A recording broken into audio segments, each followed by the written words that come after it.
नमस्कार जोहार, मैं राजू और आप देख रहे हैं 24 झारखंड न्यूज। चलिए जानते हैं झारखंड की सुबह से लेकर शाम तक की तमाम बड़ी खबरों को। भीषण गर्मी के कारण झारखंड में सभी स्कूल 14 जून तक बंद रहेंगे।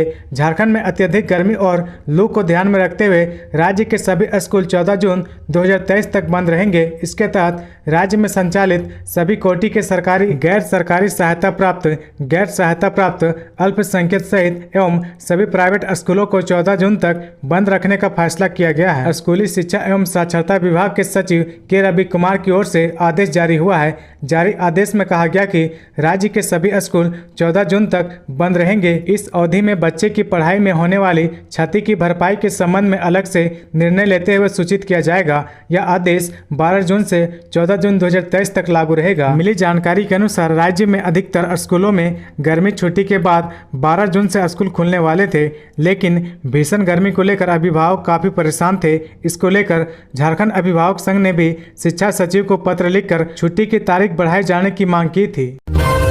हजारीबाग के बरही में पुआल लदे मिनी ट्रक में लगी आग, सामान जलकर राख। हजारीबाग के बरही क्षेत्र में पुआल लदे एक मिनी ट्रक में आग लग गई। बताया गया कि बंगाल से पुआल लादकर बरसोत के एक खटाल के लिए ले जा रहा था। मिनी ट्रक जीटी रोड छोड़कर जैसे ही बरसोत की एक गली में घुसा, ट्रक में लदे पुआल बिजली के तार के संपर्क में आ गया और देखते ही देखते पुआल में आग लग गई।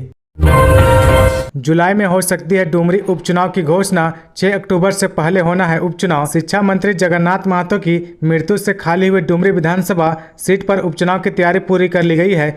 चुनाव कराने के लिए वीवीपैट, वोटिंग यूनिट, स्याही जैसी आवश्यक चीजों का इंतजाम भी कर लिया गया है। वीवीपैट और वोटिंग यूनिट की चेकिंग चल रही है। झारखंड के चुनाव पदाधिकारी गिरिडीह और बोकारो के उपायुक्त शाह जिला निर्वाचन पदाधिकारी के साथ वीडियो कॉन्फ्रेंसिंग कर तैयारियों की समीक्षा भी कर चुके हैं। उन्होंने अपनी रिपोर्ट भारत के चुनाव आयोग को भेज दी है। जुलाई महीने में डुमरी उपचुनाव की घोषणा होने की संभावना जताई जा रही है।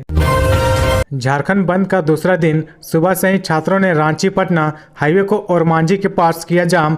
गाड़ियों की लगी लंबी कतार। 60-40 नियोजन नीति के विरोध का आज दूसरा दिन है। झारखंड स्टेट स्टूडेंट यूनियन ने इस नियोजन नीति के विरोध में 2 दिनों का झारखंड बंद का आह्वान किया है। इस 2 दिनों के झारखंड बंद का आज दूसरा दिन है। राज्य के विभिन्न जिलों में झारखंड स्टेट स्टूडेंट यूनियन के बैनर तले छात्र सड़क जाम कर रहे। बंद के दूसरे दिन रांची पटना हाईवे को ओरमांझी के पास जाम कर दिया। सुबह 6:15 बजे से ही जाम कर दिया गया है, जिससे उस मार्ग में आवागमन पूरी तरह से ठप हो गया है। गाड़ियों की लंबी कतार लग गई है।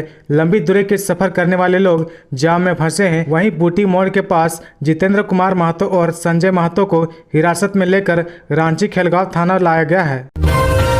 रांची के लालपुर सब्जी मंडी में फिर से सड़क पर सजने लगा बाजार। आज से चलेगा अतिक्रमण हटाओ अभियान। लालपुर सब्जी मंडी में सड़क किनारे फिर से बाजार सजने लगा है। शनिवार को इस सड़क पर जगह जगह सब्जी दुकानदार दुकानें लगाए हुए थे।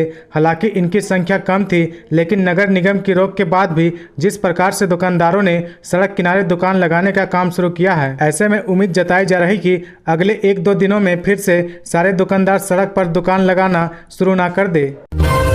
23 जून को विपक्षी दलों की बैठक से पहले 17 जून को पटना में जुटेंगे झारखंड, बंगाल समेत कई राज्यों के मुख्यमंत्री। बिहार के मुख्यमंत्री नीतीश कुमार के आह्वान पर 23 जून को नरेंद्र मोदी सरकार के खिलाफ होने वाली विपक्षी दलों की बैठक से पहले पटना में एक बैठक होनी है। इस बैठक में झारखंड के मुख्यमंत्री हेमंत सोरेन, पश्चिम बंगाल की मुख्यमंत्री ममता बनर्जी समेत पूर्वी भारत के सभी राज्यों के मुख्यमंत्री शामिल होने की उम्मीद है।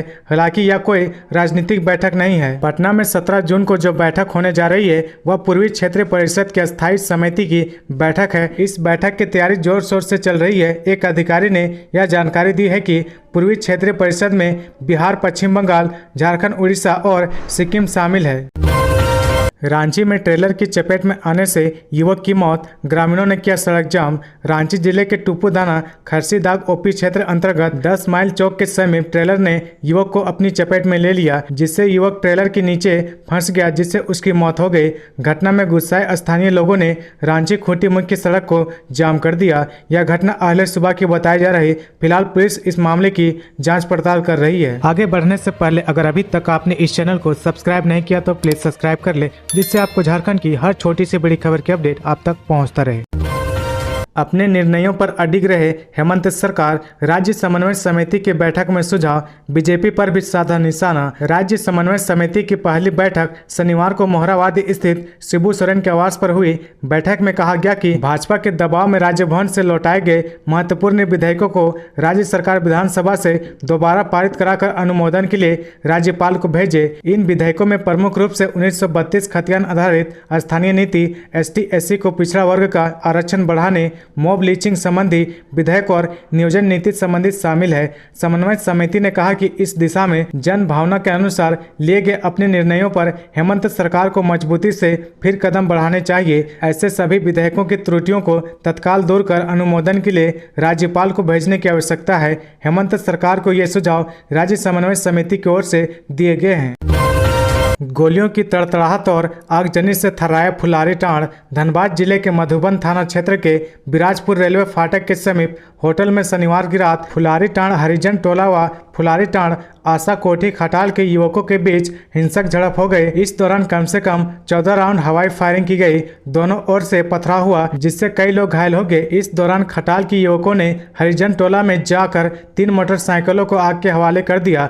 कई राउंड फायरिंग भी की गई। उसके बाद हरिजन टोला के आक्रोशित लोगों ने खटाल के लोगों की गिरफ्तारी की मांग करते हुए महुदा नवगढ़ सड़क को जाम कर दिया। सूचना मिलते वहां पर मधुबन पुलिस पहुंची और टोला के आक्रोशित लोगों को समझा बुझाकर मामला शांत कराया। ईडी के सवालों का जवाब नहीं दे पा रहे अमित अग्रवाल और दिलीप घोष। ईडी की पूछताछ के दौरान जगत बंधु टी एस्टेट के खाते में जमा नकद राशि के स्रोत की सही जानकारी नहीं दे सके अमित अग्रवाल और दिलीप घोष। दिलीप घोष ने जगत बंधु को अपनी कंपनी बताई थी। अमित ने भी इस कंपनी से संबंध होने की बात से इनकार किया था। हालांकि नकद रुपए जमा होने के बारे में पूछे जाने पर सही जवाब नहीं दे पाए। दोनों अभियुक्त की रिमांड अवधि सोमवार को समाप्त होगी। उन्हें सोमवार को ही कोर्ट में पेश किया जाएगा। जगत बंधु टी एस्टेट असम में है। ऐसे में इस कंपनी को व्यापार के दौरान मिली नगद राशि को कोलकाता कौन लेकर आया? नेट बैंकिंग के इस दौर में असम में भी जगत बंधु के खाते में नगद राशि को जमा किया जा सकता था। फिर इसे कोलकाता लाने की क्या जरूरत थी? नगद राशि को असम से कोलकाता लाकर बैंक में जमा करने से जुड़े इस तरह के कई सवालों का जवाब दिलीप घोष नहीं दे पाया।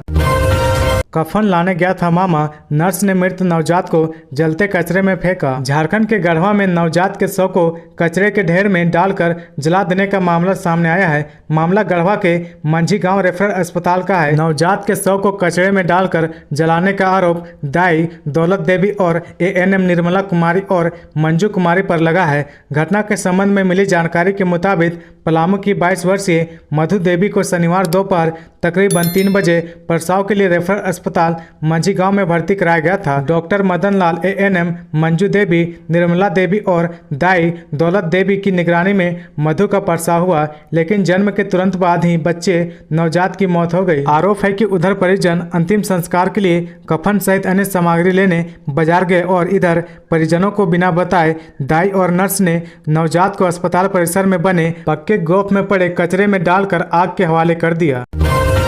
पेंशन विवाद में बिहार ने फिर मांगा 800 करोड़। झारखंड का इनकार, 22 साल बाद भी नहीं निकला समाधान। झारखंड और बिहार के बीच पेंशन दायित्व बंटवारे का विवाद 22 साल बाद भी नहीं सुलझ पाया। 15 नवंबर 2000 को अलग राज्य बनने के बाद झारखंड को इससे पहले रिटायर्ड हुए पेंशनरों के पेंशन दायित्व मद में बिहार को 1/3 राशि का भुगतान करना था, जिसमें झारखंड अब तक 1490 करोड़ दे चुका है। वर्ष 2017-18 से 2019-20 का भुगतान यह कहकर रोक दिया गया कि वह अधिक राशि दे चुका है। वहीं राज्य बनने के बाद के पेंशन दायित्व के मद में भी करीब 3000 करोड़ का भुगतान किया जा चुका है। अब बिहार ने एक बार फिर झारखंड को पत्र लिखकर 800 करोड़ रुपए मांगा है, जिसे झारखंड ने इनकार कर दिया। झारखंड वित्त विभाग अब बिहार को पत्र भेज रहा। इसमें कहा गया कि भुगतान और मांग के डेटा का सत्यापन किया जा रहा, इसके बाद ही कोई फैसला लिया जाएगा। रोजगार मेला में डिप्लोमा और बीटेक से अधिक बाउंसर का वेतन। धनबाद के अवर प्रादेशिक नियोजनालय बरटांड़ में 13 जून को दत्तोपंत ठेंगड़ी रोजगार मेला का आयोजन होगा। रोजगार मेला में 20 कंपनियों में 3966 वैकेंसी है। कंपनियों ने पदवार वेतनमान की सूचना जारी कर दी है। रोजगार मेला के लिए जारी कई वैकेंसी चर्चा में है। एक सिक्योरिटी एजेंसी ने ग्रेजुएशन पास बाउंसर के 8 पद के लिए 15,000 से 20,000 रुपए वेतन देने की घोषणा की है। वहीं दूसरी कंपनी में डिप्लोमा व बीटेक योग्यताधारी युवाओं को 12,000 रुपए वेतन दिया जाएगा। रिम्स अस्पताल में मरीज के परिजन व जूनियर डॉक्टरों में मारपीट, इमरजेंसी ठप, बिना इलाज एक की मौत। रिम्स में शनिवार की रात करीब 8:30 बजे मेडिसिन विभाग के अधीन संचालित रीजनल जेरियाट्रिक वार्ड में मरीज के परिजनों व एक जूनियर डॉक्टर में विवाद हो गया। इसी दौरान डॉक्टर ने एक परिजन को थप्पड़ जड़ दिया। नाराज परिजन ने भी मारपीट शुरू कर दी, जिस पर कई जूनियर डॉक्टरों ने परिजन की पिटाई कर दी। इसके बाद डॉक्टरों ने प्रबंधन के खिलाफ नारेबाजी करते हुए इमरजेंसी सेवा ठप कर दी। इसके कारण एक मरीज के बगैर इलाज ही मौत हो गई। चतरा निवासी उदय कुमार शर्मा का इलाज डॉक्टर अजित डुंगडुंग की देखरेख में चल रहा था। मरीज को सेंटर लाइन लगाया था, जिसे निकालने के लिए उदय शर्मा का बेटा समीर कुमार डॉक्टर को ढूंढ रहा था।